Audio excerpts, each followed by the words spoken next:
Hello friends, मेरा नाम है रेणु शर्मा और आज की सीरीज में हम कंटिन्यू करने वाले हैं बीएड सेकेंड ईयर की, जो आपको 2 को एग्जाम है आपका बीएड का सेकेंड पेपर का असेसमेंट फॉर लर्निंग। उसके हम यूनिट 1 एंड यूनिट 2 कर चुके हैं।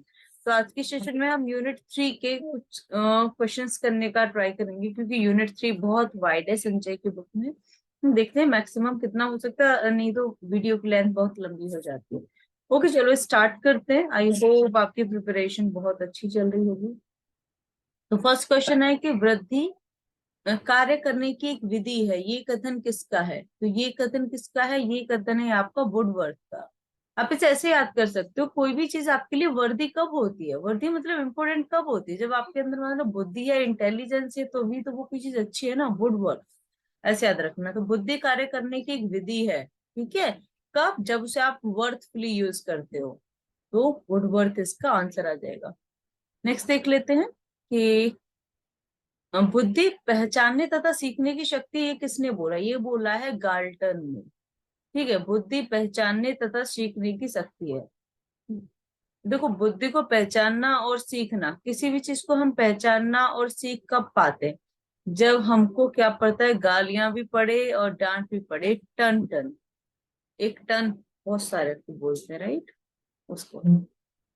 नेक्स्ट देखते हैं, अमूर्त वस्तुओं के विषय में सोचने की योग्यता बुद्धि है, ये कथन किसका है? ये बोला है टर्मन ने। अमूर्त वस्तुओं के विषय में सोचने की योग्यता, अमूर्त है कोई भी चीज, राइट, बिल्कुल भी टरमरा नहीं रही है, बिल्कुल ऐसे बैठी हुई है। ओके, तो वो किसने किया है? वो किया है आपका टर्मन ने। इस तरीके से याद रखना। नेक्स्ट देख लेते हैं। बुद्धि वह शक्ति है जो हमको समस्याओं का समाधान करने और उद्देश्यों को प्राप्त करने की क्षमता देती है, ये किसका कथन है? ये कथन है क्रानबेक का। क्रानबेक। बुद्धि वह शक्ति जो हमको समस्याओं का समाधान करने, देखो क्रान को आप क्रो, क्रो मतलब एक कौवे जैसा मान सकते हो, कौवे में बहुत बुद्धि होती है, जो हर समस्या का समाधान करने और उद्देश्य प्राप्त करने की क्षमता रखती है। तो क्रोन बेक। 314, सन 1860 में किसने यह सिद्ध किया था कि व्यक्तियों में उच्च बौद्धिक क्षमताएं उनके वंशानुक्रम का परिणाम है? तो ये किया था गाल्टन ने। आपको गाली कौन देगा? आपके पेरेंट्स, राइट। वंशानुक्रम, कोई वंश में से होगा वही देगा। बुद्धि सापेक्ष रूप में नवीन परिस्थितियों में अभियोजन करने की जन्मजात योग्यता है, ये कथन किसका है? ये कथन है बर्ट का। तो बुद्धि सापेक्ष रूप से नवीन परिस्थितियों में अभियोजन करने की, राइट, नई स्थिति है, राइट, उसमें आपको अभियोजन करना है। तो आपको एकदम अलर्ट रहना चाहिए। कैसा रहना चाहिए? अलर्ट। तो अलर्ट और बर्ट साउंड सेम साउंड करता है, ऐसे रिलेट करके याद रखना तो रहेगा। नहीं तो बहुत सारे नाम होते हैं एग्जाम में, हम कंफ्यूज हो जाते हैं।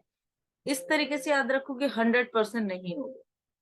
बुद्धि को विभेद और चयन करने की शक्ति माना है, किसने माना है? गाल्टन। बुद्धि को विभेद और चयन करने की शक्ति, देखो हमने ऊपर भी किया था, क्वेश्चन थोड़ा अलग था, आंसर गाल्टन ही है।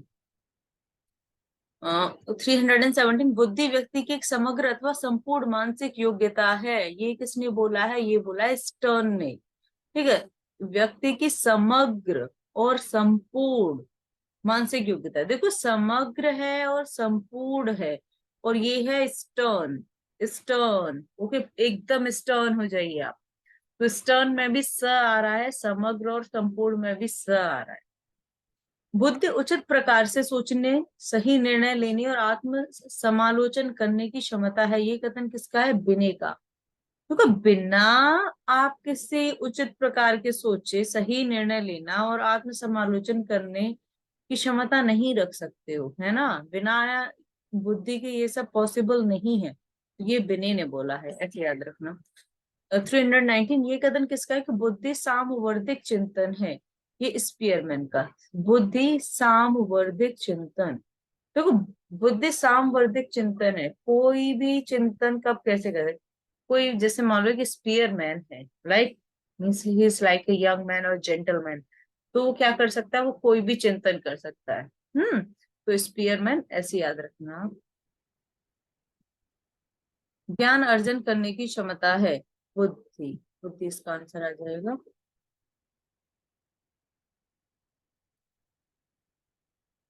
330 देखते हैं। ज्ञान अर्जन करने की क्षमता है, ये किसने बोला है ज्ञान अर्जन करने की क्षमता है? ये बोला है, नहीं से क्या है ये? बुद्धि, राइट। बुद्धि से हम ज्ञान अर्जन कर सकते हैं। बुद्धि को 8 योग्यताओं का पुंज किसने कहा है? ये बोला है थर्स्टन ने, थर्स्टन। तो बुद्धि को 8 योग्यताओं, देखो जब हम ध लिखते हैं ना, ध से धनुष, तो ऐसे लिखते हैं, करेक्ट। तो अगर आप इसको कर दोगे तो ये 8 जैसा साउंड करेगा कि नहीं करेगा? 8 लगेगा ना। तो बुद्धि को 8 योग्यताओं का पुंज किसने बोला है? वो बोला है थर्स्टन ने। सॉरी, आपको लगेगी बहुत ही ज्यादा चीप रह गई है, ओके, लेकिन आपको बस याद करना, उससे मतलब होना चाहिए। नेक्स्ट, बुद्धि को निर्धारित करने वाला कारक कौन सा है? तो बुद्धि को निर्धारित करने वाला कारक वंशानुक्रम, वातावरण, आयु सभी होता है। बुद्धि को प्रभावित करने वाले कारकों में सबसे अधिक प्रभावी विकास पड़ता है, किस चीज का पड़ता है? आनुवंशिकता का सबसे ज्यादा विकास वो पड़ता है, याद रखना। किसने बुद्धि को वंशानुक्रम से संबंधित मानते हुए बच्चों पर अध्ययन किया है? तो वो क्या है? F.N. फ्रीमैन ने। ऐसे याद रखना कि किसने बुद्धि को वंशानुक्रम से संबंधित मानते हुए बच्चों पर अध्ययन किया है। देखो बच्चों पर अध्ययन कौन कर सकता है? बच्चों के साथ टाइम स्पेंड कौन कर सकता है? जो एकदम फ्री होगा, राइट। F.N. फ्रीमैन। चलो मैं फ्री हूँ, चलो बच्चे खिला लेता हूँ, ऐसे याद रखना।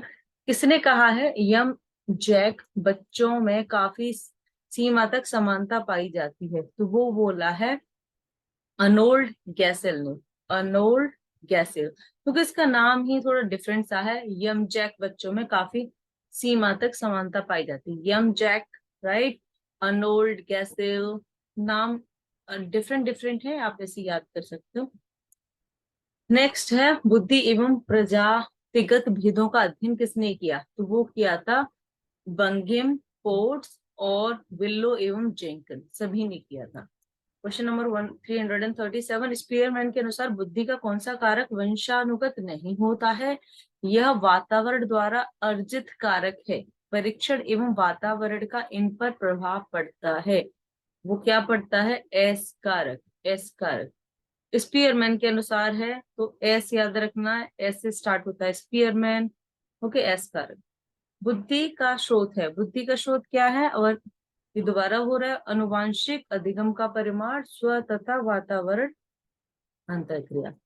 339, वंशलर ने निम्नलिखित में से किन योग्यताओं को सम्मिलित किया है? तो वो किया है उपयुक्त सभी, मतलब तर्कपूर्ण चिंतन की योग्यता, वातावरण को प्रभावशाली ढंग से विचार करने की योग्यता, उद्देश्यपूर्ण कार्य करने की योग्यता। 320, बुद्धि अपेक्षाकृत नई परिस्थितियों में समायोजन करने की जन्मजात योग्यता है। ये कथन किसका है? तो बोला है बर्ट ने, बर्ट। नई परिस्थितियों में समायोजन करना, ये मान लो आपके पास सामने कोई नई परिस्थिति आ जाती है तो आप एकदम जैसे बर्ट हो जाते हो, इस तरीके से। कथन किसका है? जीवन की अपेक्षाकृत नवीन परिस्थितियों में सामंजस्य करने की व्यक्ति की योग्यता ही बुद्धि है। ये बोला है विंटर सन होना चाहिए था, विंटरनर ने, विंटरनर, ओके। ये कथन किसका? जीवन की अपेक्षाकृत नवीन परिस्थितियों में सामंजस्य करने की योग्यता। तो वो विंटर क्या है? जब नया नया विंटर शुरू होता है ना, तो बहुत सारी परिस्थिति आती है, जैसे कोल्ड होना, फीवर होना। हमें उन परिस्थितियों में सामंजस्य करने की योग्यता ही हमारी बुद्धि है। आप उस विंटर के सीजन में भी अच्छे से रहो, आपकी तबीयत खराब ना हो। तो ये विंटरनर ने बोला है, ओके। कथन किसका है कि बुद्धि किसी व्यक्ति के द्वारा उद्देश्यपूर्ण ढंग से काम करने, तार्किक चिंतन करने तथा वातावरण के साथ भावपूर्ण ढंग से क्रम करने की सामूहिक योग्यता है? तो ये बोला है वेशलर ने। किसने बोला है? वेशलर।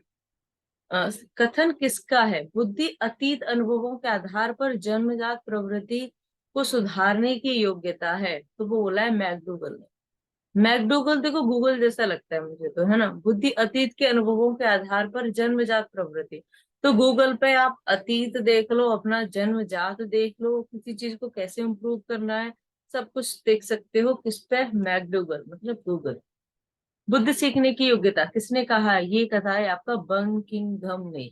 बंकिंघम। ओके, बंकिंघम। बंकिंघम सिंघम जैसा साउंड करता है, और सिंघम तो है वो तो कुछ भी सीख सकता है, तो बुद्धि सीखने की योग्यता है, वो बोला है बंकिंघम ने। बुद्धि अधिगम करने की क्षमता अथवा अनुभवों से लाभ उठाने की योग्य है। ये कथन किसने बोला? ये बोला था डियरबॉर्न। अधिगम करने की क्षमता, अनुभवों से लाभ उठाना। अगर आपको किसी से अनुभवों से लाभ उठाना है तो लोग क्या करते हैं, उसे बहुत प्यार से बोलेंगे, डियर आप क्या कर रहे हो, डियर डियर कह के बात करेंगे, राइट, तो डियर बोल। 326 कथन किसका है? बुद्धि नवीन और विभिन्न प्रकार की परिस्थितियों में उचित प्रकार के समायोजन करने की योग्यता है। ये है क्रूज। नवीन और विभिन्न प्रकार की स्थितियों में उचित प्रकार के समायोजन कर, क्रूज क्या होते हैं? क्रू होते हैं ना, राइट, क्रू मेंबर्स वो क्या कर सकते हैं, किसी भी कोई भी नवीन परिस्थिति हो, कुछ भी हो जाए, वो उसका बेस्ट सॉल्यूशन ढूंढ लेते हैं, क्रू की तरह काम करते हैं, तो क्रूज। 327 किसने कहा है कि नवीन परिस्थितियों के समायोजन की योग्यता बुद्धि है? तो ये कहा है वेल्स ने। आई थिंक रिपीटेड है। ओके, एंड बुद्धि को अवधान की शक्ति के रूप में किसने व्यक्त किया है? तो वो किया है बर्ट ने। नहीं, इसका आंसर हो जाएगा स्टाउट ने। बुद्धि को अवधान शक्ति के रूप में किसने? देखो, शक्ति और स्टाउट, शक्ति स्टाउट, ऐसे याद रखना। किसने बुद्धि को विभिन्न भागों में मिलाने की शक्ति के रूप में स्वीकार किया है? एबिंगम। विभिन्न प्रकार के भागों में मिलाने की शक्ति के रूप में स्वीकार किया है। ये मान लो जो सिंगम है वो पुलिस डिपार्टमेंट है, पुलिस डिपार्टमेंट में बहुत सारे विभाग होते हैं, तो विभिन्न भागों में मिलाने की शक्ति के रूप में स्वीकार किया है, तो ये है एबिंगास। एबिंगास इसका आंसर है, क्वेश्चन नंबर 329। नेक्स्ट देखते हैं, मेंटल टेस्ट एंड मेजरमेंट के लेखक कौन है? तो वो है कैटल।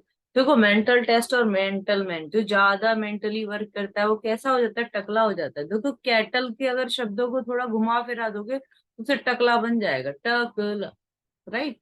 तो मेंटल टेस्ट एंड मेजरमेंट के लेखक है कैटल। एक तत्व सिद्धांत का प्रतिपादक है, वो कौन है? बिने। एक तत्व सिद्धांत, वो कहता है हमें और किसी चीज की जरूरत नहीं है, बिना और तत्वों के सिर्फ एक तत्व का ही सिद्धांत का प्रतिपादक कर सकते हैं, बिना किसी और चीज के। तो बिने, बिना किसी और चीज के सिर्फ एक तत्व सिद्धांत का प्रतिपादक बिने ने किया है। बुद्धि एक अखंड तथा अविभाज्य एक ही तत्व से निर्मित है, क्योंकि ये एक ही तत्व से निर्मित है। Just give me one sec, let me increase the size of the page. I think it's better.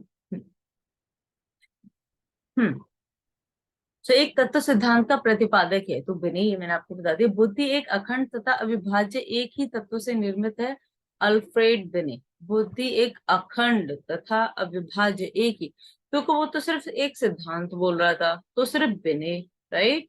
और ये अल्फ्रेड बिने, बिने का ही पूरा नाम है। बुद्धि एक अखंड तथा अविभाज्य एक ही तत्व से निर्मित है, अल्फ्रेड बिने। नेक्स्ट वाला देख लेते हैं, मनोवैज्ञानिक अल्फ्रेड बिने किस देश से संबंधित हैं? तो ये फ्रांस से संबंधित हैं, ठीक है। अल्फ्रेड बिने कहाँ से थे? फ्रांस से थे। देखो, अल्फ्रेड, अल्फ्रेड में फ आता है, राइट, और फ्रांस में फ आता है, ऐसे याद रखना। अल्फ्रेड बिने द्वारा किए गए बुद्धि सिद्धांत को किस नाम से जाना जाता है? तो इस इकाई सिद्धांत, एक तत्व के सिद्धांत के नाम से जाना जाता है। क्वेश्चन नंबर 367, बुद्धि को दो खंडों द्विकारक सिद्धांत किसने दिया है? एक तत्व वाला तो आपको पता चल गया कि बिने ने दिया, तो दूसरा वाला किसने दिया? वो दिया स्पीयरमैन ने। तो कोई स्पीयरमैन है, ये सिर्फ मैन नहीं है, ये स्पीयरमैन है, दो चीजें, इसके पास डबल पावर है। ओके, तो बुद्धि को दो खंड द्विकारक सिद्धांत बोला है स्पीयरमैन ने, बिने ने एक तत्व और स्पीयरमैन ने दो। 360 स्पीयरमैन के अनुसार बुद्धि का कौन सा कारक वंशानुगत नहीं होता, यह वातावरण द्वारा अर्जित कारक है, परीक्षण एवं वातावरण का इस पर प्रभाव पड़ता है, तो वो है एस कारक। देखो, स्पीयरमैन है तो एस कारक ही याद रखना, स्पीयरमैन का एस कारक है। 369 देखते हैं, डैश ने अपने सिद्धांत में संशोधन करके तीसरा तत्व सामूहिक तत्व का जोड़ा है। फर्स्ट हो गया बिने, सेकंड हो गया आपका ये एस कारक स्पीयरमैन वाला, तो थर्ड, थर्ड किसने बोला है? संशोधनों करके तीसरा तत्व अ, सामूहिक तत्व को जोड़ा है, तो उसका आंसर बोल रहा है ये स्पीयरमैन। एक बार मैं कंफर्म करके बता दूंगी ये स्पीयरमैन है कि नहीं। स्पीयरमैन के अनुसार डैश कारक से तात्पर्य होता है कि प्रत्येक व्यक्ति में हर मानसिक कार्य करने की सामान्य क्षमता भिन्न भिन्न मात्रा में होती है। वो बताए जी कारक, जी फॉर जीनियस। ओके, मानसिक कार्य करने की क्षमता क्या होती है, डिफरेंट डिफरेंट होती है। तो जी कारक। स्पीयरमैन ने किस कारक को मानसिक अर्थ की संज्ञा दी है, तो जी कारक को मानसिक। जी फॉर जीनियस, जीनियस कैसे होते हो, ब्रेन से होते हो, मानसिक। 372 स्पीयरमैन के अनुसार जी कारक है। जी कारक क्या है, जन्मजात कारक है। जो आपकी मेंटेलिटी है, आप कितनी जीनियस हो, वो आप जन्मजात होते हो। बाद में उसमें सिर्फ ग्रो होता जाता है, नई चीजें सीखते जाते हो, लेकिन आप कितने जीनियस हो उसी के अकॉर्डिंग उतना ही सीख पाओगे। किसे स्थूल बुद्धि के नाम से जाना जाता है, तो मूर्त बुद्धि। मूर्त बुद्धि जिसमें कोई चेंज नहीं होता है, स्थूल बुद्धि के नाम से जाना जाता है। शाब्दिक तथा गणितीय संकेतों को समझने की योग्यता किसके अंतर्गत आती है, ये अमूर्त बुद्धि के अंतर्गत आती है। गामक बुद्धि किसे कहा जाता है, गामक बुद्धि कहा जाता है मूर्त बुद्धि को। याद रखना, गामक बुद्धि, अमूर्त बुद्धि और अंकों को पहचानना सीखना सब इसके अंदर ही आता है। अपने को पुस्तकीय ज्ञान के प्रति व्यवस्थित करने की योग्यता कौन सी बुद्धि लाती है, पुस्तकीय ज्ञान के प्रति व्यवस्थित करना अमूर्त बुद्धि में आता है, जब भी आप पढ़ाई लिखाई मैथ करते हो सब। गैरेट के अनुसार बुद्धि को कितने प्रकार हैं, गैरेट के अनुसार बुद्धि के 3 प्रकार है। देखो गैरेट में खुद 3 वर्ड है, ठीक है, गैरेट 3। मूर्त, अमूर्त और सामाजिक बुद्धि को किसने बुद्धि के प्रकार कहा है, तो वो गैरेट ने और थार्नडाइक दोनों ने ही बोला है, ठीक है। मूर्त, अमूर्त और सामाजिक, गैरेट और थार्नडाइक। थर्स्टन ने बुद्धि के कितने प्रकार बताए हैं, देखो थर्स्टन ने बताए हैं 7। थर्स्टन को अगर आप ध्यान से देखोगे तो थर्स्टन में आता है स, थर्स्टन स। 7 में आता है स और स, 7 स, थर्स्टन। तो थर्स्टन ने बुद्धि के कितने प्रकार बताए हैं, 7 बताए हैं। याद रखना, इजी है, शायद अब आपको याद रहेगा। ये बोल रहा है कि कैटल ने बुद्धि के कितने प्रकार बताए। कैटल वही टकला व्यक्ति जो हमने डिसाइड किया था, राइट। तो बुद्धि ने कैटल ने बुद्धि के कितने प्रकार बताए, 2। टकले के सिर पर सिर्फ 2 ही बाल हैं, ओके, उसने 2 ही बताए हैं, कैटल 2। याद रखना, I am not serious, just kidding, but ये ट्रिक्स हैं याद करने की। कैटल के अनुसार बुद्धि के प्रकार हैं, कौन कौन से हैं, तो आनुवांशिक और अर्जित है, आनुवांशिक और अर्जित। तो तरल बुद्धि किसे कहा जाता है, तरल बुद्धि बोला जाता है आनुवांशिक बुद्धि को। आनुवांशिक जो आपको पीढ़ी दर पीढ़ी अपने बुजुर्गों से प्राप्त हुई है। ये बोल रहा है कि ठोस बुद्धि बुद्धि कहा जाता है, तरल बुद्धि हो गया। तरल बुद्धि कौन सी बुद्धि कहा है हमने, आनुवांशिक बुद्धि। तो ठोस बुद्धि किसे बोलते हैं, ठोस बुद्धि बोलते हैं अर्जित बुद्धि को, जो आपने अर्जित की है। स्पीयरमैन के अनुसार किस कारक में परिवर्तन किया जा सकता है, तो मैंने बोला था स्पीयरमैन का नाम कहीं भी आएगा तो आप एस कारक लगा के आओगे। स्पीयरमैन के द्विकारक सिद्धांत के अन्य किस नाम से भी जाना जाता है, लेकिन स्पीयरमैन का द्विकारक सिद्धांत बोल रहा है। द्विकारक सिद्धांत जी फॉर जीनियस वाला है, ठीक है, मानसिक वाला। जी कारक सिद्धांत, इसमें एस जी नहीं लगा देना, कंफ्यूज नहीं होना। बुद्धि का त्रितत्व सिद्धांत किसने दिया है, तो वो दिया है स्पीयरमैन ने। देखो दूसरा भी और त्रितत्व भी, तीनों ही ये स्पीयरमैन ने दिए। 2 तत्व वाला पूछे या 3 तत्व वाला पूछे, आपको स्पीयरमैन पे ही हिट करना है। 376 बुद्धि के त्रितत्व सिद्धांत के कारक हैं, तो जी कारक, एस कारक, समूह कारक। बुद्धि का समूह कारक सिद्धांत किसने दिया, समूह कारक सिद्धांत दिया है, देखो समूह कारक थर्स्टन, थर्स्टन में सह, समूह कारक में स, ऐसे रिलेट करना। समझ में आया, एक बार मैं पेन से ड्रॉ कर देती हूँ। थर्स्टन में आपका आता है ये स, समूह कारक में भी आपका आता है स, और इसने कितने बताए हैं, 7 बताए हैं, तो उसमें भी आता है स। Okay, what a coincidence. हमने बनाया है, होगा या नहीं होगा पता नहीं। समूह तत्व सिद्धांत में थर्स्टन के अनुसार समूह की संख्या कितनी है, 7, मैंने अभी बताया था, थर्स्टन 7, 7। बुद्धि के बहुखंड सिद्धांत का प्रतिपादन किसने किया है, तो वो किया थार्नडाइक ने।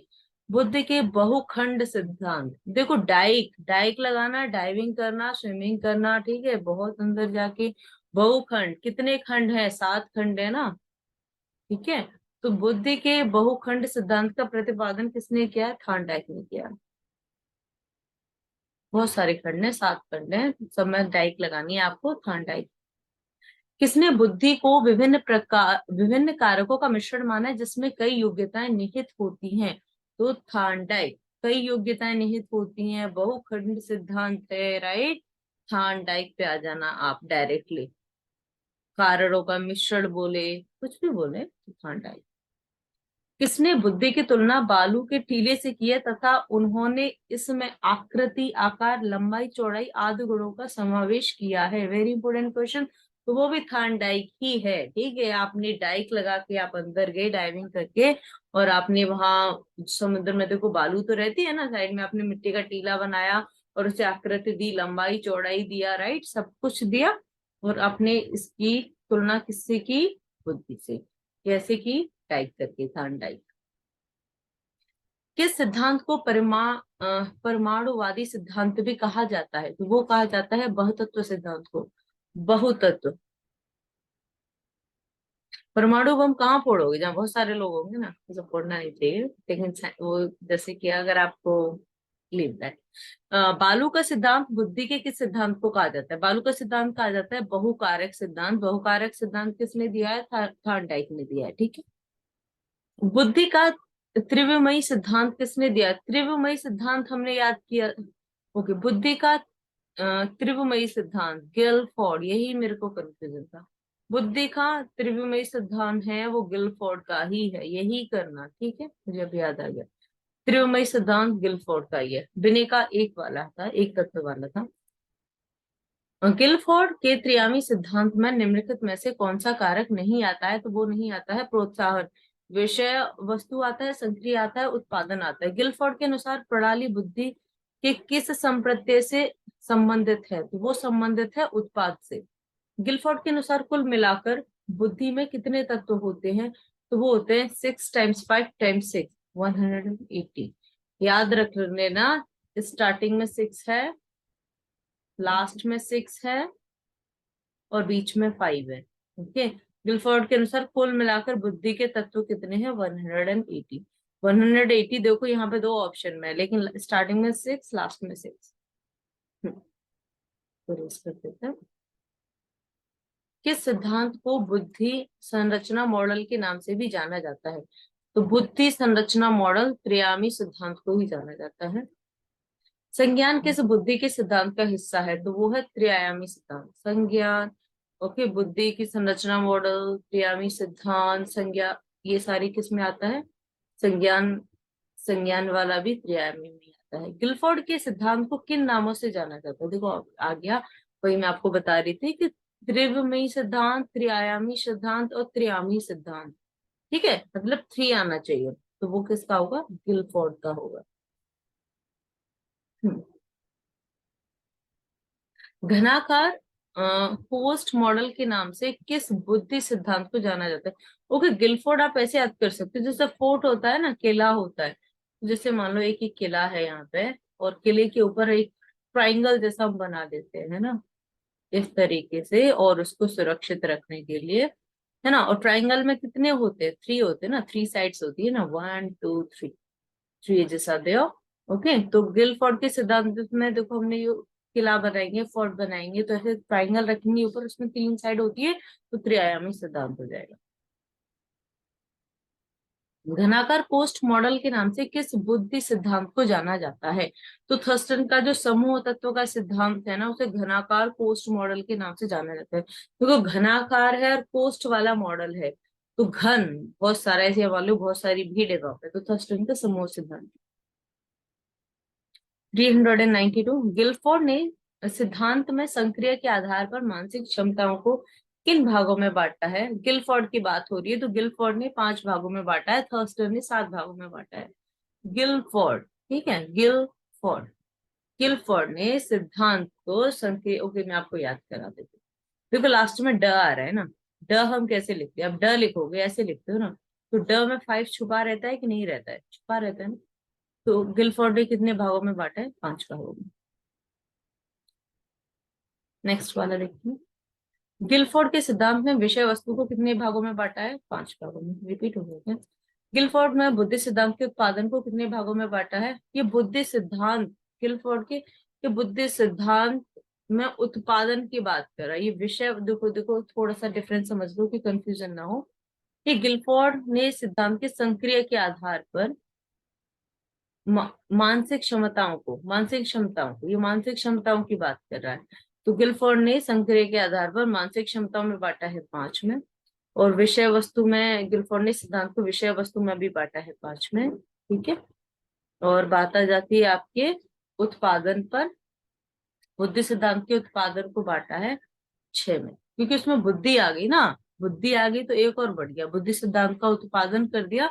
उत्पादन करोगे, कोई चीज प्रोड्यूस करोगे तो और एक्स्ट्रा हो जाएगी ना, तो 6। वैसे 5 5 लगाना है, 5 लगाना है, लेकिन यहाँ पे उत्पादन होगा तो एक और बढ़ा देना, 6 कर देना। बुद्धि का त्रिस्तरीय मॉडल किसने दिया है? तो वही आ जाएगा आपका बुद्धि का त्रिस्तरीय model, John V Carroll. Carroll त्रिस्तरीय मॉडल की बात कर रहा है। देखो उसमें मॉडल नहीं था। कैरोल के बुद्धि मॉडल के अनुसार मानसिक क्षमताओं के 3 स्तर हैं। कौन से हैं? सामान्य, विस्तृत और संकीर्ण। बुद्धि का त्रितंत्र सिद्धांत किसने दिया? त्रितंत्र सिद्धांत दिया है कैरोल। त्रितंत्र यूज किया जाए तो गिलफोर्ड के लिए नहीं होगा। 3 मॉडल यूज हो रहा होगा तो भी वो गिलफोर्ड के लिए नहीं होगा। ठीक है। वो होगा आपका कैरोल के लिए। कैरोल, कैरोल में ल आ रहा है, मैंने बताया था ना, ल में क्या 3 छुपा रहता है, याद रखना ना जी। नेक्स्ट देख लेते हैं। नेक्स्ट वाला बोल रहा है कि बियॉन्ड आईक्यू, बियॉन्ड आईक्यू के लेखक कौन है? तो वो है स्टर्नबर्ग। मतलब वो बंदा इतना इंटेलिजेंट है, उसको देख के कोई भी स्टर्न हो जाता है। बियॉन्ड आईक्यू बात करता है, राइट। तो स्टर्नबर्ग। नेक्स्ट वाला देख लेते हैं। ये बोल रहा है स्टर्नबर्ग ने त्रितंत्र सिद्धांत में घटक बताए, निम्नलिखित में से कौन सा घटक इस सिद्धांत का हिस्सा नहीं है? तो सक्रिय नहीं है, संदर्भात्मक बुद्धि है, सृजनात्मक और घटकीय बुद्धि है। नेक्स्ट देख लेते हैं। बुद्धि का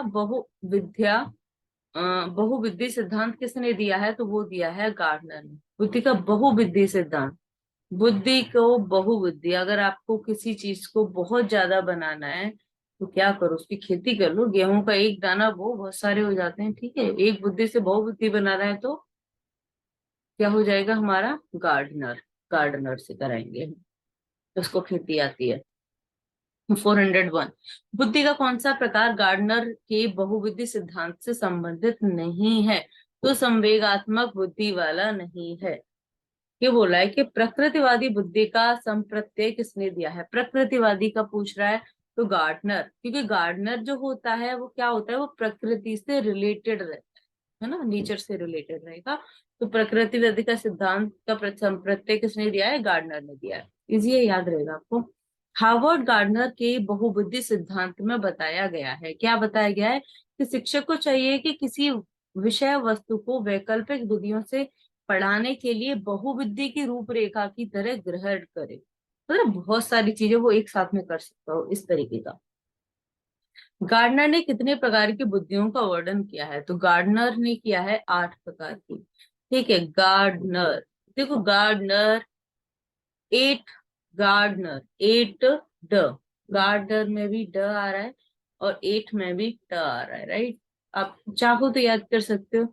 और ये जो ड है उसका भी हम 8 बना सकते हैं। ड है ना, ड, गार्डनर। तो इस ड को भी हम ऐसे कर देंगे तो 8 हो जाएगा या नहीं हो जाएगा? तो इस तरीके से याद रखना। नेक्स्ट देख लेते हैं 405। बुद्धि के तरल क्रिस्टलीय प्रतिमान के प्रतिपादक कौन थे? तो वो थे कैटल। बुद्धि के तरल क्रिस्टलीय प्रतिमान, क्रिस्टलीय और कैटल सेम है, याद कर लेना कैटल। 406। जीएफ जैव रासायनिक प्रतिक्रिया द्वारा संचालित होती है, जबकि जीसी सामाजिक अधिगम एवं पर्यावरण प्रभावों से संचालित होती है। ये कथन किसका है? ये बोला है कैटल और हॉर्न ने। कैटल और हॉर्न। 340। किसने बताया कि बुद्धि के लगभग 75 से 80% भाग का निर्धारण अनुवांशिक विभिन्नताओं से होता है? वो बताया था आर्थर जनसेन ने। ओके। ये आपके अनुवांशिक की बात कर रहा है। अनुवांशिक और जनसेन जीन्स जैसा यहाँ पे आपको साउंड कर रहा है, तो जनसिन ऐसे याद रखना। निम्नलिखित में से कौन बुद्धिमान बच्चे की निशानी नहीं होती है? तो जो एक जो धारा प्रवाह और उचित रूप से संवाद करने की क्षमता रखता है, डेफिनेटली इंटेलिजेंट बच्चा है। जो लंबे निबंधों को बहुत जल्दी रटने की क्षमता रखता है, रट सकता है, हो भी सकता है नहीं भी। जो अपने आप को एक नए वातावरण में समायोजित कर ले, वो डेफिनेटली होगा। जो अमूर्त तरीके से सोचता है, ओके, तो इसमें ऑप्शन बी। जो रट रहा है, याद नहीं कर रहा है, तो वो किस बात का जीनियस बच्चा है ना। बुद्धि की प्रमुख विशेषता क्या है? तो बुद्धि की प्रमुख विशेषता है जन्मजात होती है, बुद्धि और ज्ञान में अंतर होता है, बुद्धि सीखने की क्षमता है। तो सभी आ जाएंगे इसमें। बुद्धि शब्द का प्रयोग सबसे पहले किसने किया था? तो वो किया था फ्रांसिस गाल्टन ने। Francis Galton. Okay, Galton. देखो, जिसमें टन भर के कोई चीज होगी, बहुत ज्यादा होगी, वो भी हमने कहाँ से मंगाई है? फ्रांस से मंगाई है। ठीक है, तो बुद्धि का प्रयोग वही, उसमें सबसे ज्यादा बुद्धि है ना, इसीलिए तो उसमें सबसे ज्यादा बुद्धि का प्रयोग किया, क्योंकि उसमें टन भर के बुद्धि है। तो नेक्स्ट देख लेते हैं, संवेगात्मक बुद्धि शब्द का प्रयोग किसने किया था? वो किया था डॉक्टर जॉन मेयर तथा पीटर ने। संवेगात्मक। ओके, संवेगात्मक बुद्धि शब्द का प्रयोग किसने किया था? जॉन मेयर तथा पीटर ने। देखो, संवेगात्मक है, ये फीलिंग से रिलेटेड है। तो जॉन मेयर है तथा पीटर है, जॉन ने पीटर को पीट दिया था, ऐसा मान लिए। ठीक है, तो वो क्या होगा, इसमें बहुत ज्यादा संवेग आ गए, बहुत इमोशनल हो गए, तो उन्होंने सबसे पहले इसका प्रयोग किया। संवेगात्मक बुद्धि के जनक हैं, तो वो है डेनियल गॉलबैन। जनक अलग है, प्रयोग किसने किया है वो अलग है। बुद्धि के जो जनक हैं वो हैं डेनियल डेनियल गोलमैन। ओके, बुद्धि के जनक, ये याद रखो कि एक गोल जैसे आदमी थे। ठीक है, हमारा सर भी गोल होता है, इसके अंदर ही कोई बुद्धि होती है। तो जो डेनियल गोलमैन थे ना, गोलमैन, वही बुद्धि के जनक हैं। तो थॉर्नडाइक ने बुद्धि के कितने प्रकार बताए हैं? तो थॉर्नडाइक ने बुद्धि के 3 प्रकार बताए हैं। थॉर्नडाइक में आप याद होगा 3-3। थॉर्नडाइक के अनुसार बुद्धि के प्रकार हैं, सॉरी, बुद्धि के प्रकार हैं, तो इसमें सभी आ जाएगा, अमूर्त, सामाजिक और मूर्त। शाब्दिक व गणित संकेतों को समझने वाली बुद्धि, तो मैंने आपको बताया था वो अमूर्त बुद्धि होती है, जो हमारे पढ़ाई लिखाई में काम आती है। अमूर्त वस्तुओं के विषय में सोचने की योग्यता बुद्धि है, ये किसने कहा है? ये बोला है विलियम स्टर्न ने। विलियम स्टर्न हो जाते हैं राइट, जब अमूर्त चीजों के बारे में सोचते हैं। E.L. थॉर्नडाइक के अनुसार कौन सी बुद्धि यांत्रिक बुद्धि कहलाती है? तो मूर्त बुद्धि, हाँ, आर्टिफिशियल इंटेलिजेंस की तरह काम करती है। बुद्धि का तरल मोजेक सिद्धांत किसने दिया है? वो दिया है कैटल एवं हॉर्न ने। किस सिद्धांत की बात कर रहा है? बुद्धि का तरल मोजेक, तरल मोजेक, कैटल और हॉर्न। देखो, तरल है, कैटल चाय पीने वाली केटली को भी बोलते हैं ना, जिसमें चाय रखते हैं। तो तरल है बुद्धि, तो उसे आपको कैटल में रखना पड़ेगा। और कैटल में रखो और वो चाय गर्म होती है, तो हॉर्न बजा दो भाई, जल जाओगे, चाय गर्म है, साइड हट जाओ, लाइक दैट।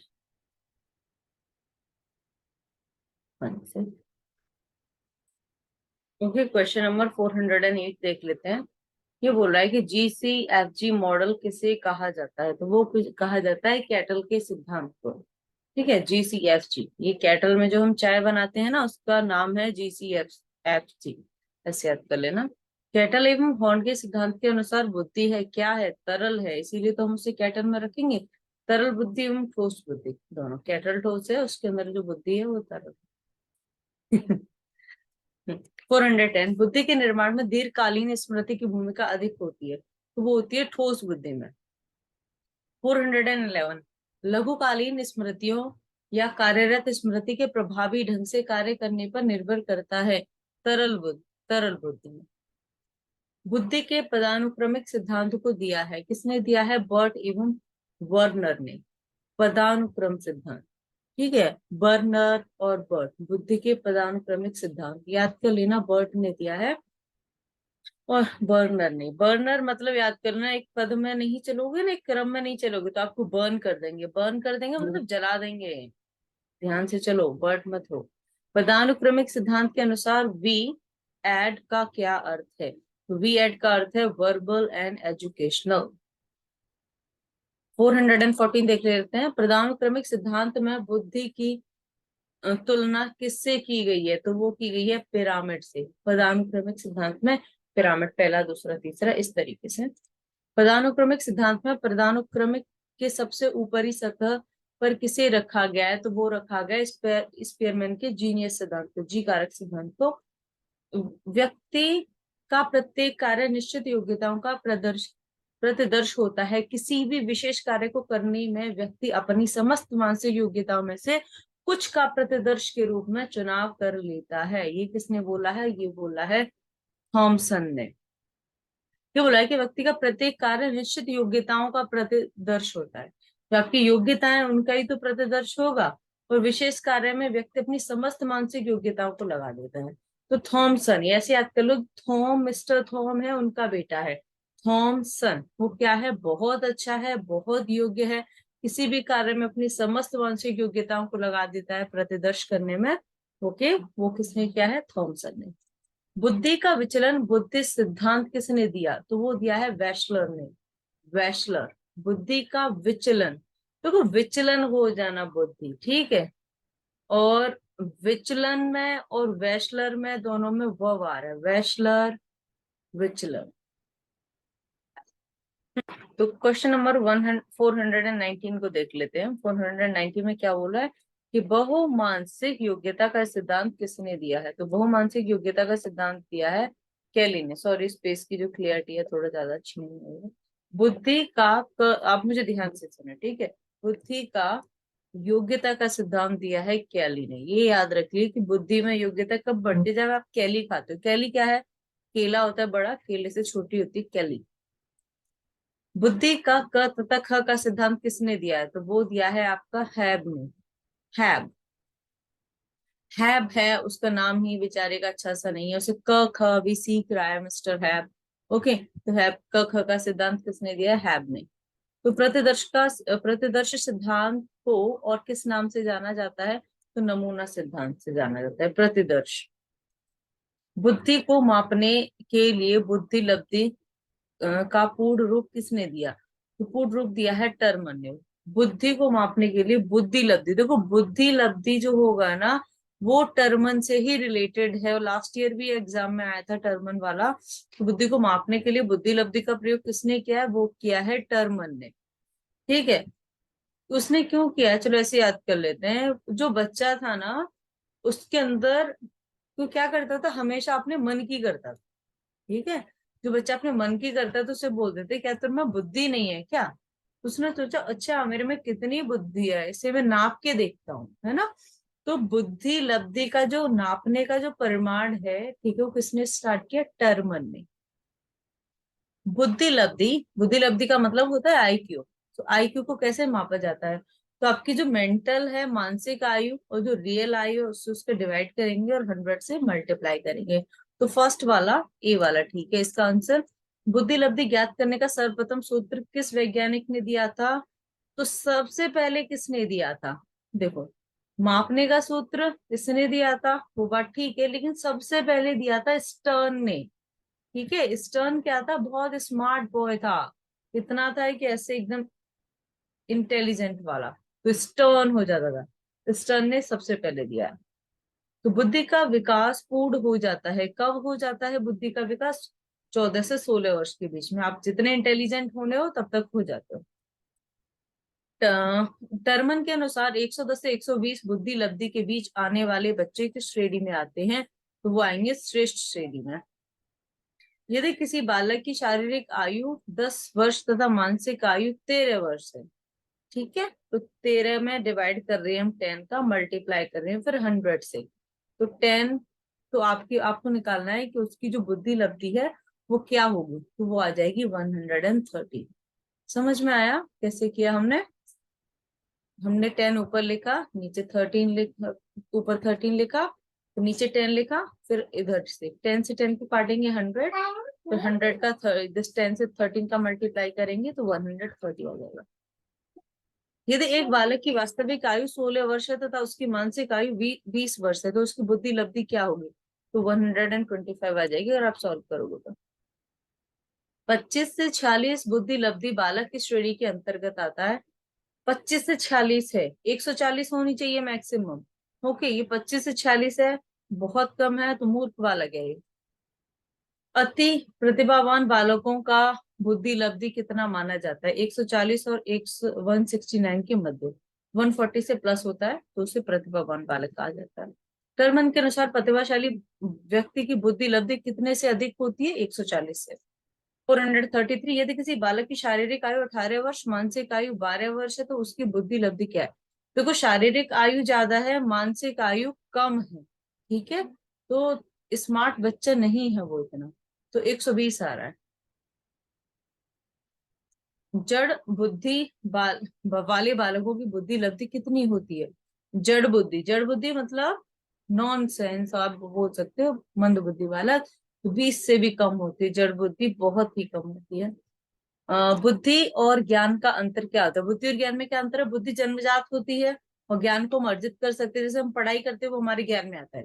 बुद्धि प्राय एक सी ही रहती है ना, लेकिन ज्ञान में वृद्धि की जा सकती है, ये भी ठीक है। जानकारी प्राप्त करना ज्ञान है, ज्ञान को जीवन में प्रयुक्त करना ये बुद्धि है। I hope you got that. Sorry. यदि बालक की ज्ञात आयु 10 वर्ष और मानसिक आयु 11 वर्ष है तो उसकी ज्ञान लब्धि क्या होगी? तो आप निकाल सकते हो, आया 110, 11 का 10 से मल्टीप्लाई करेंगे 110। किसी बुद्धि परीक्षण में 12 वर्ष के बालकों के लिए निर्धारित औसत मान 75 है। एक 10 वर्ष के बालक का इस परीक्षा में औसत मान 75 है, उसकी मानसिक आयु क्या होगी? अब सॉल्व करोगे तो अराउंड 12 आ जाएगी। समान जुड़वा बालकों में सहसंबंध गुणांक का मान होता है तो 0.90। 9 नंबर बहुत स्पेशल होता है, ठीक है, जुड़वा बालक भी बहुत स्पेशल होते हैं, तो इनके बीच में जो सहसंबंध का गुणांक होता है वो 0.90 होता है। तो एक बालक की मानसिक आयु 6 वर्ष से बढ़कर 8 वर्ष हो जाती है। मानसिक आयु मतलब वो इंटेलिजेंट हो गया, पहले वो 6 बच्चे की तरह सोचता था, वो 8 साल के बच्चे की तरह, और उसकी वास्तविक आयु 10 वर्ष ही है, 10 साल की एज में उसने ये अचीवमेंट की है। तो बालक को आप किस श्रेणी में रखेंगे? ठीक है, तो रियल आयु तो उसकी 10 है ना, लेकिन वो सोच कितना पा रहा है? 8 साल के बच्चे जितना सोच पा रहा है। रियलिटी में वो बच्चा बड़ा है, ओके, तो वो इतना भी इंटेलिजेंट नहीं है, तो मंद बुद्धि है। ओके, जड़ बुद्धि नहीं होगा, क्योंकि जड़ बुद्धि तो बिल्कुल ही मूर्ख हो गया। 440, मानसिक आयु के संप्रत्यय को किसमें महत्वहीन समझा गया है? तो विचलन बुद्धि में। विचलन बुद्धि, इधर उधर मन घूमता ही रहता है, तो वो महत्वहीन ही मान लो उसको। 90 से 110 बुद्धि लब्धि वाले बालक कहलाते हैं, क्या कहलाते हैं? सामान्य बुद्धि, नॉर्मल वाले। सर्वप्रथम बुद्धि शब्द का प्रयोग किसने किया था? फ्रांसिस गाल्टन ने प्रयोग किया था, ठीक है, मैंने बताया था ना, बुद्धि का प्रयोग इन्होंने किया था। ये फ्रांस से लाए, राइट, फ्रांस के हैं, special from the France, and Galton टन भर भर की बुद्धि है इनके पास, इसलिए इन्होंने सबसे पहले प्रयोग किया। ओके, 443, जब बालक अधिकतम आयु स्तर के प्रश्नों को हल कर लेता है तो उसे क्या कहते हैं? अधिकतम आयु वाले, फॉर एग्जाम्पल बच्चा पढ़ता है ग्रेड 8 में और वो सॉल्व कर रहा है क्वेश्चन ग्रेड 9 के, ओके, तो उसे क्या बोलेंगे? बैसल वर्ष, बैसल वर्ष बोलते हैं आने वाला। जब बालक अपने से कम आयु स्तर के प्रश्नों को हल करता है तो उसे क्या कहते हैं? उसे बोलते हैं टर्मिनल। टर्मिनल, टर्मिनल, नल से पानी नीचे गिरता है, ठीक है। बुद्धि का वैज्ञानिक मापन सर्वप्रथम किसने प्रारंभ किया था? तो ये किया था बुद्धि का वैज्ञानिक मापन। वैज्ञानिक मापन, आईक्यू लेवल किसने मापन स्टार्ट किया था? टर्मन ने किया था, राइट, क्योंकि अपने मन की सुनता था, सब बोलते थे कितनी बुद्धि है, तो इसने बोला चलो नाप के देखते हैं। तो बुद्धि परीक्षण की आवश्यकता है, किस लिए आवश्यकता है? विषय के चयन में, कक्षाओं के निर्माण की दृष्टि में, पाठ्यक्रम के चयन की दृष्टि में, तो उपयुक्त सभी आ जाएंगे। विनय साइमन बुद्धि परीक्षण है, कैसा है? व्यक्तिगत है वो। विनय साइमन बिना किसी के चलता है, अकेला चलता है, तो व्यक्तिगत है, तो व्यक्तिगत आएगा। ओके, ये बोला स्टैनफोर्ड विनय परीक्षण दिया, किसने दिया? टर्मन ने दिया। स्टैनफोर्ड, स्टैनफोर्ड विनय परीक्षण बिना परीक्षण के दिया, बिना मन के दिया, टर्मरा के दिया, टर्मन ने दिया।